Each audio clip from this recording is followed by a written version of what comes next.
ನಿಮ್ಮದು ಏನಾದ್ರೂ ತಪ್ಪಾಗಿದ್ರೆ ಬಂದು ನಮ್ಗೆ ಸಂಪರ್ಕ ಮಾಡಿ ಸರಿ ಮಾಡ್ತೇವೆ ಅಂತ. ತಪ್ಪಾಗಿ ಅವ್ರು ಬೊಬ್ಬೆ ಹೊಡೆದ ಮೇಲೆ ನೀವೇನೋ ಮಾಡ್ಲಿಕ್ಕೆ ಹೋಗೋದಲ್ಲ. ಕ್ಲಿಯರ್ ಆಗಿ ಹೇಳ್ತಾ ಇದ್ದೇನೆ. ಯಾರಾದ್ರೂ ಬಂದು ಕಂಪ್ಲೇಂಟ್ ಮಾಡಿದ್ರೆ ನೋಡೋಣ ಅನ್ನೋದಲ್ಲ. ಏನಾದ್ರೂ ತಪ್ಪಾಗಿದ್ರೆ ನಮ್ಮನ್ನ ಸಂಪರ್ಕ ಮಾಡಿ ಅಂತ. ತಪ್ಪಾಗಿರ್ಲಿ ಆಗಿದ್ದೆ ಹೋಗ್ಲಿ ನೀವೇ ಹೋಗಿ ಮಾಡ್ಬೇಕು. ಇದು ಪ್ರತಿಯೊಬ್ಬ ವಿಲೇಜ್ ಅಕೌಂಟೆಂಟ್ ಮಾಡ್ಬೇಕು ಅವರವರ ವ್ಯಾಪ್ತಿಯಲ್ಲಿ.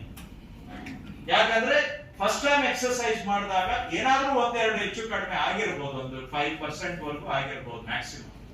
ಆದ್ರೆ ತುಂಬಾ ಫ್ರಾಡ್ ಅನ್ನ ನಿಲ್ಸಿದ್ದೇವೆ.